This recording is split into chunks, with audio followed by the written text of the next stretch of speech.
ଆଜି ଆମେ ରସାୟନ ବିଜ୍ଞାନର ଗୋଟେ ବହୁତ ମଜାଦାର ଆଉ ଏକଦମ ମୂଳ କଥା ବିଷୟରେ ଆଲୋଚନା କରିବା ମୌଳିକମାନଙ୍କର ପର୍ଯ୍ୟାୟୀ ଶ୍ରେଣୀକରଣ।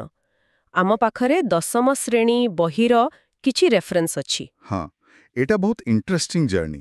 କେମିତି ଧୀରେ ଧୀରେ ବୈଜ୍ଞାନିକମାନେ ଏତେ ସାରା ମୌଳିକ ଭିତରେ ଗୋଟେ ପ୍ୟାଟର୍ନ ଖୋଜି ଖୋଜି ଆଜିର ଏ ଯୋଉ ପିରିୟଡିକ୍ ଟେବୁଲ ଆମେ ଦେଖୁଛି ସେଠି ପହଞ୍ଚିଲେ। ଆଉ ଆମେ ଚେଷ୍ଟା କରିବା ପୁରା ଷ୍ଟେପ୍ ବାଇ ଷ୍ଟେପ୍ ବୁଝିବାକୁ, ଯେମିତି ପରୀକ୍ଷା ପାଇଁ ବି ସୁବିଧା ହବ। କାରଣ ଏତେ ମୌଳିକ ପ୍ରଥମେ ତ ବହୁତ କମ୍ ଥିଲା ନା? ହଁ ଆଜ୍ଞା, 1800 ମସିହା ବେଳକୁ ମାତ୍ର 30ଟା ଭଳି ଯାହା ଥିଲା। ଆଜି ତ 118ଟା। ତ ଏତେଗୁଡେ ମୌଳିକର ଗୁଣ ମନେ ରଖିବାକୁ ହେଲେ ଗୋଟେ ସିଷ୍ଟମ ତ ନିହାତି ଦରକାର। ଠିକ୍, ଯେମିତି ଦୋକାନରେ ଜିନିଷ ସଜା ହେଇଥାଏ ସେମିତି କିଛି। ତାହେଲେ ଚାଲନ୍ତୁ ଆରମ୍ଭ କରିବା। ପ୍ରଥମେ କେମିତି ଚେଷ୍ଟା ହେଇଥିଲା এই ମୌଳିକଗୁଡ଼ିକୁ ସଜେଇବା ପାଇଁ? ସବୁଠୁ ଆଗରୁ ବହୁତ ବେସିକ୍ ଲେଭେଲରେ ମୌଳିକଗୁଡ଼ିକୁ ଖାଲି ଧାତୁ ମେଟାଲ୍ସ ଆଉ ଅଧାତୁ ନନ୍ ମେଟାଲ୍ସ ଏମିତି ଦି ଭାଗ କରାଯାଉଥିଲା, ସେମାନଙ୍କର ଜେନେରାଲ ପ୍ରପର୍ଟି ଦେଖିକି। କିନ୍ତୁ ସେତିକିରେ କାମ ଚଳିଲାନି ବୋଧେ। ନା, ଚଳିଲାନି। କାରଣ ଯେତେ ନୂଆ ନୂଆ ମୌଳିକ ମିଳିଲା, ଦେଖାଗଲା କିଛି ମୌଳିକର ଗୁଣ ତ ଦୁଇଟା ଯାକ ଭଳି ଲାଗୁଛି। ତ ଏଇଟା ବହୁତ ସିମ୍ପଲ କ୍ଲାସିଫିକେସନ ଥିଲା। ତାପରେ କିଛି ସାଇଣ୍ଟିଫିକ୍ ଆପ୍ରୋଚ୍ ଆସିଲା। ହଁ, ତାପରେ 1817ରେ ଜଣେ ଜର୍ମାନ ବୈଜ୍ଞାନିକ ଥିଲେ ଜୋହାନ୍ ୱଲ୍ଫଗାଙ୍ଗ ଡୋବେରାଇନର। ସେ ଗୋଟେ ନୂଆ କଥା କହିଲେ, ଯାହାକୁ କହନ୍ତି ଡୋବେରାଇନରଙ୍କ ଟ୍ରାୟଡ୍ସ ବା ଟ୍ରଇ। ଟ୍ରାୟଡ୍ ମାନେ ତିନିଟା କିଛି। ହଁ ଏଟା କ'ଣ ଥିଲା? ହଁ, ତିନିଟା। ସେ ଦେଖିଲେ ଯେ କିଛି ମୌଳିକ ଅଛି ଯାହାର ରାସାୟନିକ ଗୁଣ ପ୍ରାୟ ସମାନ। ଆଉ ଯଦି ସେମିତି ତିନିଟା ମୌଳିକକୁ ତାଙ୍କ ପାରମାଣବିକ ବସ୍ତୁତ୍ୱ ବା ଆଟମିକ୍ ମାସ୍ ବଢ଼ିବା କ୍ରମରେ ସଜେଇବା, ଆଚ୍ଛା, ତବେ ମଝିରେ ଯୋଉ ମୌଳିକଟା ରହିଲା ତାର ବସ୍ତୁତ୍ୱ ପ୍ରଥମ ଆଉ ତୃତୀୟ ମୌଳିକର ବସ୍ତୁତ୍ୱର ହାରାହାରି ବା ଆଭରେଜ ସାଙ୍ଗରେ ପ୍ରାୟ ସମାନ ହେଉଛି। ଏଇ ତିନିଆ ଗ୍ରୁପକୁ ସେ କହିଲେ ଟ୍ରାୟଡ୍। ଓହୋ, ଗୋଟେ ଉଦାହରଣ ଦେଇ ବୁଝେଇବେ? ନିଶ୍ଚୟ। ଯେମିତି ଧରନ୍ତୁ ଲିଥିୟମ୍ Li, ସୋଡିୟମ୍ Na ଆଉ ପୋଟାସିୟମ୍ K। ଏ ତିନିଟାଙ୍କର କେମିକାଲ ପ୍ରପର୍ଟିଜ୍ ବହୁତ ମିଶେ। Liର ବସ୍ତୁତ୍ୱ ପ୍ରାୟ 6.9, Kର 39.0। ଏ ଦୁଇଟାର ହାରାହାରି କେତେ ହେଲା? 6.9 plus 39.0 by 2 is equal to 22.95.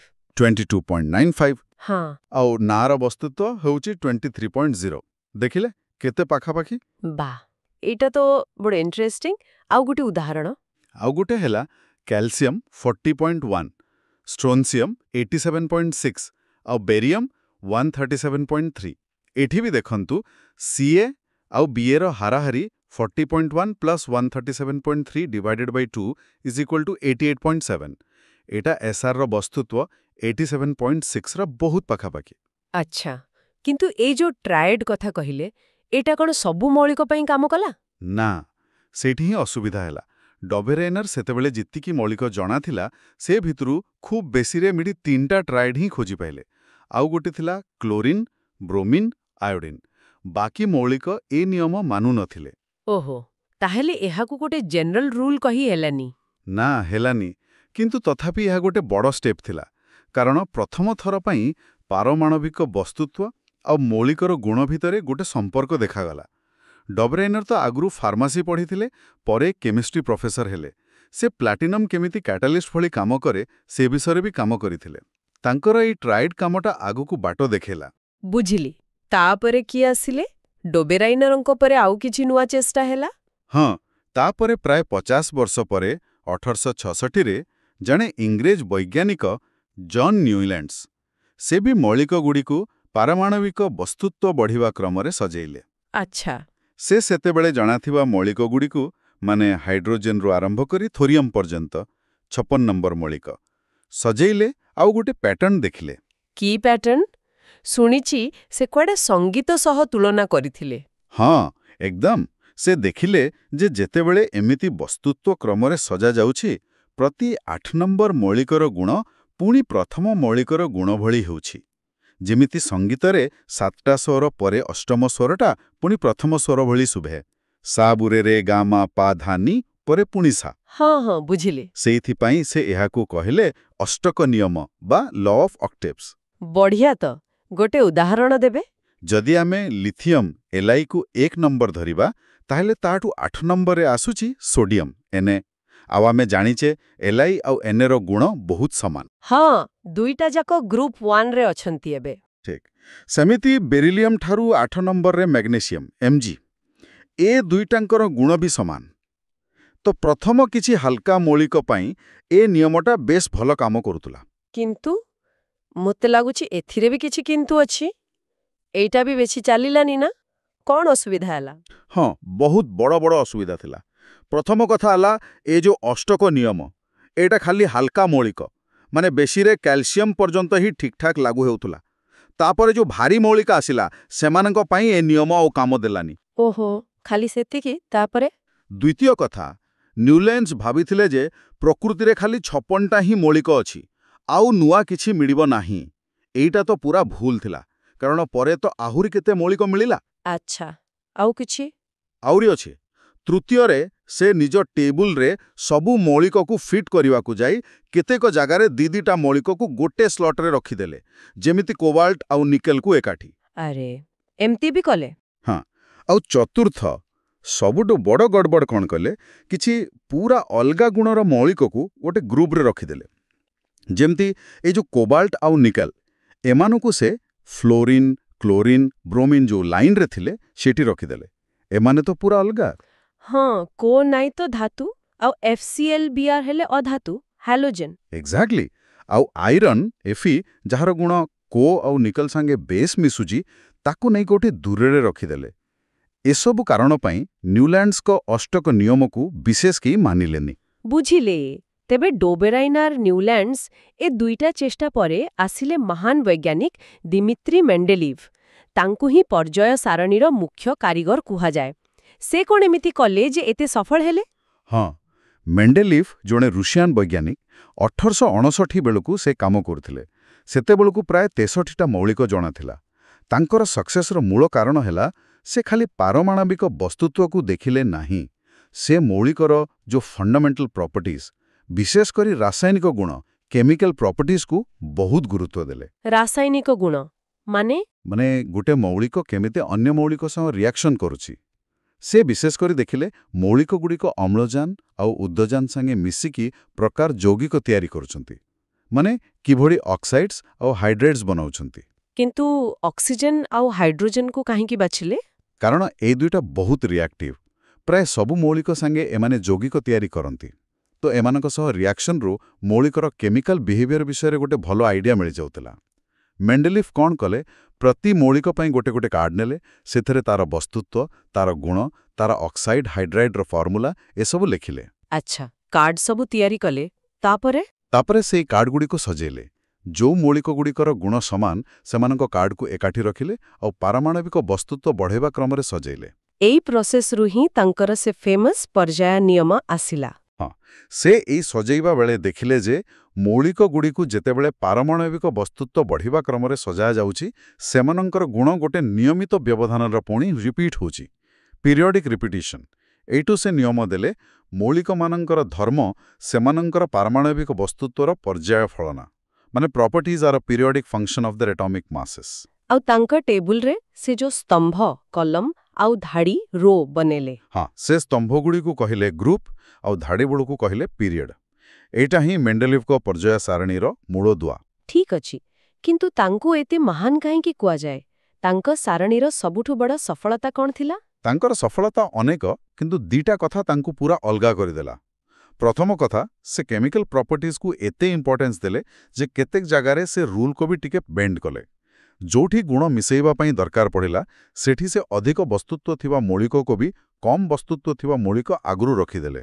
ଆରେ, ଯେମିତି କୋବାଲ୍ଟ ଆଉ ନିକେଲ। କୋବାଲ୍ଟର ବସ୍ତୁତ୍ୱ ବେଶୀ, ତଥାପି ସେ ତାକୁ ନିକେଲ ଆଗରୁ ରଖିଲେ କାରଣ ତାର ଗୁଣ ସେ ଗ୍ରୁପ୍ ସହ ବେଶୀ ମିଶୁଥିଲା।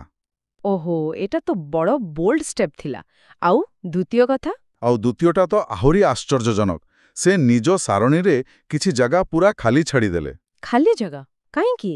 କାରଣ ସେ ଜାଣିଥିଲେ ଯେ ସେଠିକାର ମୌଳିକ ଏ ଯାଏ ଆବିଷ୍କାର ହେଇନି, କିନ୍ତୁ ନିଶ୍ଚୟ ଅଛି ଆଉ ଭବିଷ୍ୟତରେ ମିଳିବ। ସେ ଏତେ କନଫିଡେଣ୍ଟ ଥିଲେ ଯେ ସେଇ ଅଜଣା ମୌଳିକଗୁଡ଼ିକର ଗୁଣ କ'ଣ ହେବ, ତାର ବସ୍ତୁତ୍ୱ କେତେ ହେବ, ତାର ଅକ୍ସାଇଡ୍ର ଫର୍ମୁଲା କ'ଣ ହେବ, କ୍ଲୋରାଇଡ୍ର ଫର୍ମୁଲା କ'ଣ ହେବ, ଏସବୁ ବି ସେ ପ୍ରେଡିକ୍ଟ କରିଦେଇଥିଲେ। ଆରେ ବାଃ, ସତରେ! ଆଉ ତାଙ୍କ ପ୍ରେଡିକ୍ସନ୍ ଠିକ୍ ହେଲା? ପୁରାପୁରି ଠିକ୍।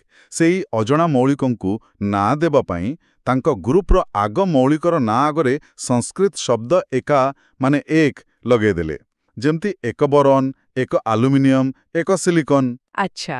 ପରେ ଯେତେବେଳେ ସ୍କାଣ୍ଡିୟମ୍, ଏକ ଆଲୁମିନିୟମ୍, ଗ୍ୟାଲିୟମ୍, ଏକ ଆଲୁମିନିୟମ୍ ଆଉ ଜର୍ମେନିୟମ୍, ଏକ ସିଲିକନ୍ ଆବିଷ୍କାର ହେଲା, ଦେଖାଗଲା ତାଙ୍କର ଗୁଣ ମେଣ୍ଡେଲିଭ୍ ଯାହା କହିଥିଲେ ତା ସହ ପ୍ରାୟ ପୁରା ମିଶିଯାଉଛି। ଯେମିତି ସେ କହିଥିଲେ ଏକ ଆଲୁମିନିୟମର ବସ୍ତୁତ୍ୱ ହେବ ପ୍ରାୟ 68, ଗ୍ୟାଲିୟମର ହେଲା 59.7। ସେ କହିଥିଲେ ଅକ୍ସାଇଡ୍ ହେବ E2O3, ଗ୍ୟାଲିୟମର ହେଲା Ga2O3। ଏଇଟା ସାଇଣ୍ଟିଫିକ୍ କମ୍ୟୁନିଟିକୁ ପୁରା ଇମ୍ପ୍ରେସ୍ କରିଦେଲା। ଏହା ତ ଅବିଶ୍ୱାସନୀୟ। ଆଉ ଗୋଟେ କ'ଣ ସଫଳତା କହୁଥିଲେ ନୋବେଲ ଗ୍ୟାସ୍ ବିଷୟରେ? ହଁ, ଯୋଉ ନୋବେଲ ଗ୍ୟାସେସ୍ ଅଛି, ହିଲିୟମ୍, ନିଅନ୍, ଆର୍ଗନ୍, ଏଗୁଡ଼ାକ ମେଣ୍ଡେଲିଭ୍ଙ୍କ ସମୟରେ ଜଣାନଥିଲା। କାରଣ ଏମାନେ କାହା ସହ ରିଆକ୍ସନ୍ କରନ୍ତିନି, ପୁରା ଇନର୍ଟ, ଆଉ ବାୟୁମଣ୍ଡଳରେ ବି କମ୍ ଅଛନ୍ତି। ଯେତେବେଳେ ଏଗୁଡ଼ିକ ପରେ ଆବିଷ୍କାର ହେଲା, ଦେଖାଗଲା ଏମାନଙ୍କୁ ମେଣ୍ଡେଲିଭ୍ଙ୍କ ଟେବୁଲରେ ଗୋଟେ ନୂଆ ଗ୍ରୁପ୍ 0ରେ ସହଜରେ ରଖିହେଉଛି, ଟେବୁଲର ବାକି ଷ୍ଟ୍ରକ୍ଚରକୁ ବିଶେଷ ଡିଷ୍ଟର୍ବ ନ କରି।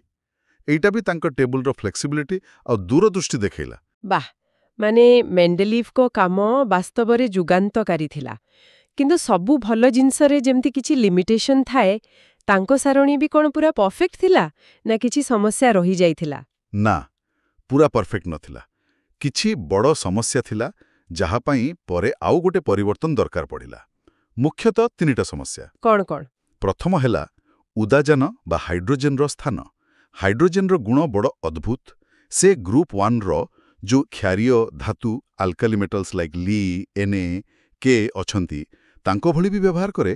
ପୁଣି ଗ୍ରୁପ୍ 17ର ଯୋଉ ହାଲୋଜେନ୍ସ ଲାଇକ୍ F, Cl ଅଛନ୍ତି, ତାଙ୍କ ଭଳି ବି କିଛି ଗୁଣ ଦେଖାଏ। ତ ତାକୁ କୋଉ ଗ୍ରୁପରେ ରଖାଯିବ, ସେଇଟା ଗୋଟେ କନଫ୍ୟୁଜନ୍ ଥିଲା। ଆଚ୍ଛା, ଏଇଟା ଗୋଟେ ସମସ୍ୟା। ଆଉ ଦ୍ୱିତୀୟ ବଡ଼ ସମସ୍ୟା ଆସିଲା ଯେତେବେଳେ ଆଇସୋଟୋପ୍ସ ଆବିଷ୍କାର ହେଲା। ଆଇସୋଟୋପ୍ସ କ'ଣ ନା, ଗୋଟେ ମୌଳିକର ଏମିତି ପରମାଣୁ ଯାହାର ରାସାୟନିକ ଗୁଣ ସମାନ କିନ୍ତୁ ପାରମାଣବିକ ବସ୍ତୁତ୍ୱ ଅଲଗା। ଯେମିତି କ୍ଲୋରିନ୍ର 2ଟା ମୁଖ୍ୟ ଆଇସୋଟୋପ୍ ଅଛି, Cl35 ଆଉ Cl37। ହଁ, ଶୁଣିଛି। ଥିଲା। ତାହେଲେ Cl35 ଆଉ Cl37କୁ କ'ଣ ଅଲଗା ଅଲଗା ଜାଗା ଦିଆଯିବ? ଯଦି ଦିଆଯିବ, ତାହେଲେ ଟେବଲର ଷ୍ଟ୍ରକ୍ଚର ପୁରା ଗଡ଼ବଡ଼ ହେଇଯିବ। ଏଇଟା ଗୋଟେ ବଡ଼ ଚ୍ୟାଲେଞ୍ଜ ଥିଲା। ବୁଝିଲି। ଆଉ ତୃତୀୟ ସମସ୍ୟା? ତୃତୀୟ ସମସ୍ୟା ହେଲା ପାରମାଣବିକ ବସ୍ତୁତ୍ୱ ଯୋଉ ବଢ଼ୁଥିଲା ଗୋଟେ ମୌଳିକରୁ ଆର୍କୁ, ସେଟା ପୁରା ରେଗୁଲାର ନଥିଲା। କୋଉଠି କମ୍ ବଢ଼ୁଥିଲା, କୋଉଠି ବେଶୀ। ତେଣୁ 2ଟା ମୌଳିକ ଭିତରେ ଆଉ କେତେଟା ମୌଳିକ ଥାଇପାରେ, ସେଟା ପ୍ରେଡିକ୍ଟ କରିବା କଷ୍ଟ ହେଉଥିଲା, ବିଶେଷ କରି ଭାରୀ ମୌଳିକ ପାଇଁ। ତାହେଲେ ଏଇ 3ଟା ମୁଖ୍ୟ ଅସୁବିଧା ରହିଗଲା: ହାଇଡ୍ରୋଜେନର ସ୍ଥାନ, ଆଇସୋଟୋପର ସ୍ଥାନ ଆଉ ବସ୍ତୁତ୍ୱର ଅନିୟମିତ ବୃଦ୍ଧି। ଏଗୁଡ଼ିକର ସମାଧାନ କେମିତି ହେଲା? ଏହା ପରେ ହିଁ ଆଧୁନିକ ପର୍ଯ୍ୟାୟ ସାରଣୀ ଆସିଲା ନା? ହଁ, ଏଇଠୁ ଆସିଲା ଆଉ ଗୋଟେ ବଡ଼ ଟର୍ଣ୍ଣିଂ ପଏଣ୍ଟ। 1913 ମସିହାରେ ଜଣେ ଯୁବ ବ୍ରିଟିଶ ବୈଜ୍ଞାନିକ ହେନରୀ ମୁଜଲେ ସେ ଏକ୍ସରେଜକୁ ନେଇ କିଛି ଏକ୍ସପେରିମେଣ୍ଟ କରୁଥିଲେ। ଆଚ୍ଛା, ସେ କ'ଣ ଦେଖିଲେ? ସେ ଦେଖିଲେ ଯେ ଗୋଟେ ମୌଳିକର ସବୁଠୁ ଫଣ୍ଡାମେଣ୍ଟାଲ ପ୍ରପର୍ଟି, ମାନେ ତାର ପ୍ରକୃତ ପରିଚୟ, ତାର ପାରମାଣବିକ ବସ୍ତୁତ୍ୱ ନୁହେଁ, ବରଂ ଆଉ ଗୋଟେ ଜିନିଷ ଯାହାକୁ କୁହାଯାଏ ପରମାଣୁ କ୍ରମାଙ୍କ, ଆଟମିକ୍ ନମ୍ବର। ଏହାକୁ Z ସିମ୍ବଲ ଦିଆଯାଏ। ପରମାଣୁ କ୍ରମାଙ୍କ Z, ଏଟା କ'ଣ ଜିନିଷ? ପରମାଣୁ କ୍ରମାଙ୍କ Z ହେଉଛି ଗୋଟେ ପରମାଣୁର ନ୍ୟୁକ୍ଲିୟସ୍ ଭିତରେ କେତୋଟା ପ୍ରୋଟନ୍ ଅଛି ତାର ସଂଖ୍ୟା। ପ୍ରତି ମୌଳିକର ଗୋଟେ ଫିକ୍ସଡ୍ Z ଅଛି। ଯେମିତି ହାଇଡ୍ରୋଜେନ ପାଇଁ Z=1, ହିଲିୟମ୍ ପାଇଁ Z=2, ଲିଥିୟମ୍ ପାଇଁ Z=3, ଏମିତି ପୁରା ସିରିଜ୍। ଆଚ୍ଛା। ଆଉ ସବୁଠୁ ଇମ୍ପୋର୍ଟାଣ୍ଟ କଥା ହେଲା, ଗୋଟେ ମୌଳିକରୁ ତାପର ମୌଳିକକୁ ଗଲେ Z ଠିକ୍ 1 ଲେଖାଏଁ ବଢ଼େ, ପୁରା ରେଗୁଲାର। ଏଟା ଆଟମିକ୍ ମାସ୍ ଭଳି ଇରେଗୁଲାର ନୁହେଁ। ମୋସ୍ଲେ କହିଲେ ଏଇ ପରମାଣୁ କ୍ରମାଙ୍କ ହିଁ ମୌଳିକର ଅସଲି ପରିଚୟ। ତାହେଲେ ଏଇ ଆବିଷ୍କାର ପୁରା ଖେଳ ବଦଳେଇ ଦେଲା। ମେଣ୍ଡେଲିଭ୍ଙ୍କ ନିୟମ ବଦଳିଗଲା। ଏକଦମ। ମେଣ୍ଡେଲିଭ୍ଙ୍କ ନିୟମକୁ ମଡିଫାଏ କରାଗଲା। ନୂଆ ନିୟମ ଆସିଲା, ଆଧୁନିକ ପର୍ଯ୍ୟାୟ ନିୟମ, ମଡର୍ଣ୍ଣ ପିରିୟଡିକ୍ ଲ। ସେଇଟା ହେଲା ମୌଳିକମାନଙ୍କର ଧର୍ମ, ସେମାନଙ୍କର ପରମାଣୁ କ୍ରମାଙ୍କର ପର୍ଯ୍ୟାୟ ଫଳନ। ମାନେ properties are a periodic function of their atomic number, not atomic mass. ଆଚ୍ଛା, ତେବେ ଏବେ ମୌଳିକଗୁଡ଼ିକ ପରମାଣୁ କ୍ରମାଙ୍କ Z ବଢ଼ିବା କ୍ରମରେ ସଜାଗଲା। ଏଇଟା ହିଁ ଆମର ଆଧୁନିକ ପର୍ଯ୍ୟାୟ ସାରଣୀ ବା long form of periodic table. ହଁ, ଏକଦମ। ଏହି ନୂଆ ନିୟମ ଅନୁସାରେ ଯେତେବେଳେ ମୌଳିକଗୁଡ଼ିକୁ ଜେଡ୍ ବଢ଼ିବା କ୍ରମରେ ସଜାଗଲା, ଯୋଉ ଟେବୁଲ ମିଳିଲା ସେଇଟା ହେଲା ଆଧୁନିକ ପର୍ଯ୍ୟାୟ ସାରଣୀ। ଏଥିରେ 18ଟା ଭୂଲମ୍ବ ସ୍ତମ୍ଭ, ଗ୍ରୁପ୍ 1ରୁ 18 ଆଉ 7ଟା ଆନୁଭୂମିକ ଧାଡ଼ି ପିରିୟଡ଼ ରହିଲା। ଆଉ ଏଇ ନୂଆ ସାରଣୀ ମେଣ୍ଡେଲିଫ୍ଙ୍କ ସମୟର ସମସ୍ୟାଗୁଡ଼ିକୁ ସମାଧାନ କରିଦେଲା। ହଁ, ପ୍ରାୟ ସବୁ ସମସ୍ୟା ସମାଧାନ ହେଇଗଲା। ଦେଖନ୍ତୁ, କୋବାଲ୍ଟ CO Z=27 ଆଉ ନିକେଲ Ni Z=28। COର Z କମ୍, ତେଣୁ ସେ ଅଟୋମେଟିକାଲି Ni ଆଗରୁ ଆସିଲା। କିଛି ଓଲଟାପାଲଟା କରିବା ଦରକାର ପଡ଼ିଲାନି। ହଁ, ଠିକ୍। ଆଉ ଆଇସୋଟୋପ୍ କଥା? ଆଇସୋଟୋପର ସମସ୍ୟା ବି ଗଲା, କାରଣ ଗୋଟେ ମୌଳିକର ସବୁ ଆଇସୋଟୋପର Z ତ ସମାନ। ଯେମିତି Cl35 ଆଉ Cl37 ଦୁଇଙ୍କ ପାଇଁ Z=17। ତେଣୁ ସେମାନଙ୍କ ପାଇଁ ଆଉ ଅଲଗା ଜାଗା ଦରକାର ନାହିଁ। ସମସ୍ତେ ଗୋଟିଏ ଜାଗାରେ, ମାନେ କ୍ଲୋରିନ୍ର ଯୋଉ ସ୍ଥାନ ସେଇଠି ରହିଲେ। ବଢ଼ିଆ। ଆଉ ଦୁଇଟା ମୌଳିକ ଭିତରେ କେତେଟା ମୌଳିକ ରହିବେ ସେ କଥା? ସେଟା ବି ସ୍ପଷ୍ଟ ହେଇଗଲା, କାରଣ Z ତ 1, 2, 3, 4 ଏମିତି ପୁରା ନିୟମିତ ଭାବରେ ବଢ଼ୁଛି। ତେଣୁ ଆମେ ଜାଣିପାରିବା ଯେ ଦିଟା ଜଣା ମୌଳିକ ଭିତରେ ଆଉ କେତୋଟା Z ବାଟି ଅଛି। ଏହା ସହିତ ଆଧୁନିକ ସାରଣୀର ଆଉ ଗୋଟେ ବଡ଼ କଥା ହେଲା, ଏଇଟା ମୌଳିକର ଇଲେକ୍ଟ୍ରନ୍ ସଂରଚନା, ଇଲେକ୍ଟ୍ରନିକ୍ କନଫିଗରେସନ୍ ସାଙ୍ଗେ କେମିତି ଲିଙ୍କ ହେଇଛି ସେଟା ବି ଦେଖେଇଲା ନା? ଏକଦମ ଠିକ୍ କହିଲେ। ଏଇଟା ହିଁ ଆଧୁନିକ ପର୍ଯ୍ୟାୟ ସାରଣୀର ପ୍ରକୃତ ସୌନ୍ଦର୍ଯ୍ୟ ଆଉ ଶକ୍ତି। ଏହା ଦେଖେଇଲା ଯେ ମୌଳିକର ସ୍ଥାନ ତାର ଇଲେକ୍ଟ୍ରନିକ୍ କନଫିଗରେସନକୁ ରିଫ୍ଲେକ୍ଟ କରୁଛି। ଦୁଇଟା ମୁଖ୍ୟ ପଏଣ୍ଟ।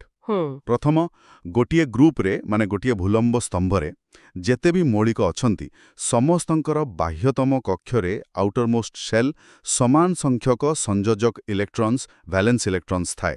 ଯେମିତି ଗ୍ରୁପ୍ 1ରେ ସମସ୍ତଙ୍କର 1ଟା, ଗ୍ରୁପ୍ 2ରେ ସମସ୍ତଙ୍କର 2ଟା, ଗ୍ରୁପ୍ 17ରେ ସମସ୍ତଙ୍କ 7ଟା।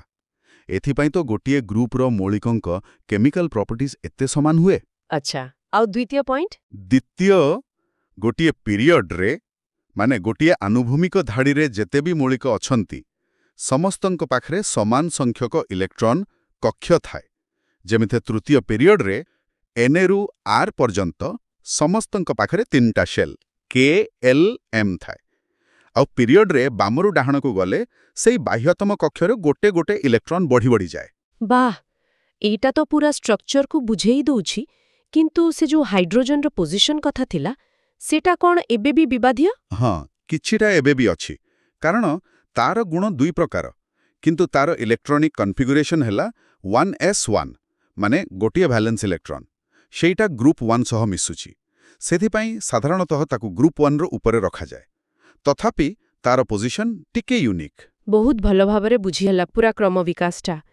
ଏବେ ଆସନ୍ତୁ ଆଧୁନିକ ପର୍ଯ୍ୟାୟ ସାରଣୀର ଆଉ ଗୋଟେ ବହୁତ ଇମ୍ପର୍ଟାଣ୍ଟ ଦିଗ, ମୌଳିକଗୁଡ଼ିକର ଗୁଣରେ କେମିତି ପରିବର୍ତ୍ତନ ହୁଏ। ଟ୍ରେଣ୍ଡସ୍ ସାରଣୀରେ ଗଲାବେଳେ ଏଇଟା ପରୀକ୍ଷା ପାଇଁ ବହୁତ ଜରୁରୀ। ନିଶ୍ଚୟ। ଏଇ ଟ୍ରେଣ୍ଡସଗୁଡ଼ା ବୁଝିଗଲେ ପୁରା ଟେବୁଲର ମହତ୍ତ୍ୱ ଜଣାପଡ଼େ। ଆମେ ଖାଲି ଗୋଟେ ମୌଳିକର ପୋଜିସନ୍ ଦେଖିକି ତାର କେତେ କ'ଣ ଗୁଣ ବିଷୟରେ ଆଇଡିଆ କରିପାରିବା। ଚାଲନ୍ତୁ ମୁଖ୍ୟ ଟ୍ରେଣ୍ଡସଗୁଡ଼ିକ ଦେଖିବା। ପ୍ରଥମେ କୁହନ୍ତୁ ସଂଯୋଜକତା ବା ଭ୍ୟାଲେନ୍ସି ବିଷୟରେ। ଏଟା କେମିତି ବଦଳେ? ସଂଯୋଜକତା ବା ଭ୍ୟାଲେନ୍ସି ହେଲା ଗୋଟେ ପରମାଣୁର ଅନ୍ୟ ପରମାଣୁ ସହ ମିଶିବାର କ୍ଷମତା, ଯାହାକି ମୁଖ୍ୟତଃ ଭ୍ୟାଲେନ୍ସ ଇଲେକ୍ଟ୍ରନ୍ସ ଉପରେ ନିର୍ଭର କରେ। ତ ଗୋଟେ ଗ୍ରୁପରେ ଯେହେତୁ ଭ୍ୟାଲେନ୍ସ ଇଲେକ୍ଟ୍ରନ୍ ସଂଖ୍ୟା ସମାନ ଥାଏ, ତେଣୁ ଉପରୁ ତଳକୁ ଗଲେ ସଂଯୋଜକତା ସାଧାରଣତଃ ସମାନ ରହେ। ଯେମିତି ଗ୍ରୁପ୍ 1 ପାଇଁ 1, ଗ୍ରୁପ୍ 2 ପାଇଁ 2। ଆଉ ପିରିୟଡରେ ବାମରୁ ଡାହାଣକୁ ଗଲେ? ପିରିୟଡରେ ବାମରୁ ଡାହାଣକୁ ଗଲେ ଭ୍ୟାଲେନ୍ସ ଇଲେକ୍ଟ୍ରନ୍ ସଂଖ୍ୟା ତ 1ରୁ 8 ଯାଏଁ ବଢ଼େ। ତେଣୁ ସଂଯୋଜକତା ପ୍ରଥମେ ବଢ଼େ। ଯେମିତି ତୃତୀୟ ପିରିୟଡରେ Na1, Mg2, Al3, Si4। ଏମିତି ତାପରେ ଯେତେବେଳେ ଅଧାତୁ ଆସେ ସେତେବେଳେ କମିଯାଏ, ଯେମିତି P3, S2, Cl1, R0, କାରଣ ସେମାନେ ଇଲେକ୍ଟ୍ରନ୍ ନେଇକି ଷ୍ଟେବୁଲ୍ ହେବାକୁ ଚାହାନ୍ତି। ଆଚ୍ଛା, ବୁଝିଲି। ଏବେ ଆସିବା ପରମାଣୁ ଆକାର ବା ଆଟମିକ୍ ସାଇଜ୍ ବା ପରମାଣୁ ବ୍ୟାସାର୍ଦ୍ଧ ବା ଆଟମିକ୍ ରେଡିୟସ୍କୁ। ଏଟା କେମିତି ଚେଞ୍ଜ ହୁଏ? ଆଟୋମିକ୍ ରେଡିୟସ୍ ହେଲା ନ୍ୟୁକ୍ଲିୟସ୍ର ସେଣ୍ଟରରୁ ସବୁଠୁ ବାହାରେ ଥିବା ଇଲେକ୍ଟ୍ରନ୍ ସେଲ୍ ପର୍ଯ୍ୟନ୍ତ ଡିଷ୍ଟାନ୍ସ। ଏବେ ଦେଖନ୍ତୁ, ପିରିୟଡରେ ଯେତେବେଳେ ଆମେ ବାମରୁ ଡାହାଣକୁ ଯାଉଛେ, ସେତେବେଳେ ସେଲ୍ ସଂଖ୍ୟା ତ ସମାନ ରହୁଛି, କିନ୍ତୁ ନ୍ୟୁକ୍ଲିୟସ୍ରେ ପ୍ରୋଟନ୍ ସଂଖ୍ୟା Z ବଢ଼ି ଚାଲିଛି, ମାନେ ନ୍ୟୁକ୍ଲିୟସ୍ର ପଜିଟିଭ୍ ଚାର୍ଜ ବଢ଼ୁଛି। ସେଟା କ'ଣ କରୁଛି ନା ବାହାର ଇଲେକ୍ଟ୍ରନ୍ ଗୁଡ଼ିକୁ ଆହୁରି ଜୋରରେ ନିଜ ଆଡ଼କୁ ଟାଣୁଛି, ଫଳରେ ପୁରା ଆଟମ୍ଟା ଟିକେ ସଙ୍କୁଚିତ ହେଇଯାଉଛି। ତେଣୁ ପିରିୟଡ଼ରେ ବାମରୁ ଡାହାଣକୁ ଗଲେ ଆଟମିକ୍ ସାଇଜ୍ କମି କମିଯାଏ। ଓହୋ, ସାଇଜ୍ କମିଯାଏ। ଆଉ ଗ୍ରୁପରେ ଉପରୁ ତଳକୁ ଗଲେ? ଗ୍ରୁପ୍ରେ ଉପରୁ ତଳକୁ ଗଲେ ଠିକ୍ ଓଲଟା। ପ୍ରତି ଷ୍ଟେପ୍ରେ ଗୋଟେ ନୂଆ ସେଲ୍ ଯୋଡ଼ି ହେଉଛି। ନୂଆ ସେଲ୍ ମାନେ ନ୍ୟୁକ୍ଲିୟସ୍ ଠାରୁ ଡିଷ୍ଟାନ୍ସ ବଢ଼ିଲା, ତେଣୁ ଉପରୁ ତଳକୁ ଗଲେ ଆଟମିକ୍ ସାଇଜ୍ ବଢ଼ି ବଢ଼ିଯାଏ। ଯେମିତି Li ଠାରୁ Na ବଡ଼, Na ଠାରୁ K ବଡ଼, ଏମିତି। ବହୁତ ଲଜିକାଲ ଲାଗୁଛି। ଏବେ ଆସିବା ଧାତବ ମେଟାଲିକ୍ ଆଉ ଅଧାତବ ନନ୍ ମେଟାଲିକ୍ ଗୁଣକୁ। ଏଗୁଡ଼ା କେମିତି ବଦଳେ? ଧାତବ ଗୁଣ ମାନେ ନା ଇଲେକ୍ଟ୍ରନ୍ ଛାଡ଼ିବାର ଟେଣ୍ଡେନ୍ସି, ଇଲେକ୍ଟ୍ରନ୍ ଦେଇ ପଜିଟିଭ୍ ଆୟନ୍ ହେବାର କ୍ଷମତା। ଏବେ ପିରିୟଡ଼ରେ ବାମରୁ ଡାହାଣକୁ ଗଲେ କ'ଣ ହେଉଛି? ନ୍ୟୁକ୍ଲିୟସର ଚାର୍ଜ ବଢ଼ୁଛି, ସାଇଜ୍ କମୁଛି। ଠିକ୍। ତ ନ୍ୟୁକ୍ଲିୟସର ଆଟ୍ରାକ୍ସନ୍ ବଢ଼ୁଛି। ଇଲେକ୍ଟ୍ରନ୍ ଛାଡ଼ିବା କଷ୍ଟ ହେବ ନା ସହଜ? କଷ୍ଟ ହବ। ହଁ, ତେଣୁ ବାମରୁ ଡାହାଣକୁ ଗଲେ ଧାତବ ଗୁଣ କମି କମିଯାଏ। ସେଇଥିପାଇଁ ତ ଟେବୁଲର ବାଁ ପଟେ ଷ୍ଟ୍ରଙ୍ଗ ଧାତୁ Na Mg ଅଛନ୍ତି, ଆଉ ଡାହାଣ ପଟେ ଅଧାତୁ S Cl ଅଛନ୍ତି। ଆଉ ଗ୍ରୁପରେ ଉପରୁ ତଳକୁ? ଗ୍ରୁପରେ ତଳକୁ ଗଲେ ସାଇଜ୍ ବଢ଼ୁଛି, ବାହାର ଇଲେକ୍ଟ୍ରନ୍ ନ୍ୟୁକ୍ଲିୟସଠାରୁ ଦୂରେଇ ଯାଉଛି, ନ୍ୟୁକ୍ଲିୟସର ଆଟ୍ରାକ୍ସନ୍ କମୁଛି, ତେଣୁ ଇଲେକ୍ଟ୍ରନ୍ ଛାଡ଼ିବା ସହଜ ହେଉଛି। ମାନେ ଧାତବ ଗୁଣ ବଢ଼ୁଛି। ବୁଝିଲି। ତବେ ଅଧାତବ ଗୁଣ ମାନେ ଇଲେକ୍ଟ୍ରନ୍ ନେବାର ଟେଣ୍ଡେନ୍ସି ଠିକ୍ ଉଲ୍ଟା ହବ। ଏକଦମ ଉଲ୍ଟା। ପିରିୟଡ଼ରେ ବାମରୁ ଡାହାଣକୁ ଗଲେ ଅଧାତବ ଗୁଣ ବଢ଼େ, ଆଉ ଗ୍ରୁପରେ ଉପର ତଳକୁ ଗଲେ କମେ। ଆଚ୍ଛା, ଆଉ ଏଇ ଧାତୁ ଆଉ ଅଧାତୁ ମଝିରେ କ'ଣ ଥାଏ? ସେ ଉପଧାତୁ କ'ଣ? ହଁ, ପିରିୟଡିକ୍ ଟେବୁଲରେ ଧାତୁ ଆଉ ଅଧାତୁଙ୍କ ଅଲଗା କରୁଥିବା ଗୋଟେ ବଙ୍କା ଟଙ୍କା ଲାଇନ୍ ଭଳି ଦେଖାଯାଏ। ସେଇ ଲାଇନ୍ ପାଖାପାଖି କିଛି ମୌଳିକ ଅଛନ୍ତି ଯେଉଁମାନେ ଦୁଇ ପ୍ରକାର ଗୁଣ ଦେଖାନ୍ତି, କିଛି ଧାତୁ ଭଳି, କିଛି ଅଧାତୁ ଭଳି। ଏମାନଙ୍କୁ କୁହନ୍ତି ଉପଧାତୁ ବା ମେଟାଲଏଡ୍ସ। ଉଦାହରଣ? ଯେମିତି boron B, silicon Si, germanium Ge, arsenic As। ଏମାନେ ବହୁତ ଇମ୍ପୋର୍ଟାଣ୍ଟ, କାରଣ ଏମାନେ ସେମିକଣ୍ଡକ୍ଟର ଭାବେ ବ୍ୟବହାର ହୁଅନ୍ତି ଇଲେକ୍ଟ୍ରୋନିକ୍ସରେ। ଆଚ୍ଛା, ଶେଷରେ ଗୋଟେ ପ୍ରଶ୍ନ। ଏ ଯୋଉ ଧାତୁ ଅଧାତୁ ଗୁଣ କହିଲେ, ଏହାର ସେମାନଙ୍କ ଅକ୍ସାଇଡ୍ ସହ କିଛି ସମ୍ପର୍କ ଅଛି? ହଁ, ଗୋଟେ ଜେନେରାଲ ଟ୍ରେଣ୍ଡ ଅଛି। ଧାତୁମାନଙ୍କର ଯୋଉ ଅକ୍ସାଇଡ୍, ମେଟାଲିକ୍ ଅକ୍ସାଇଡ୍ସ, ସେଗୁଡ଼ାକ ସାଧାରଣତଃ କ୍ଷାରୀୟ ହୁଏ, ଯେମିତି Na2O, MgO। ଆଉ ଅଧାତୁମାନଙ୍କର ଅକ୍ସାଇଡ୍, ନନ୍ ମେଟାଲିକ୍ ଅକ୍ସାଇଡ୍ସ, ସେଗୁଡ଼ାକ ସାଧାରଣତଃ ଅମ୍ଳୀୟ ହୁଏ, ଯେମିତି CO2, SO2।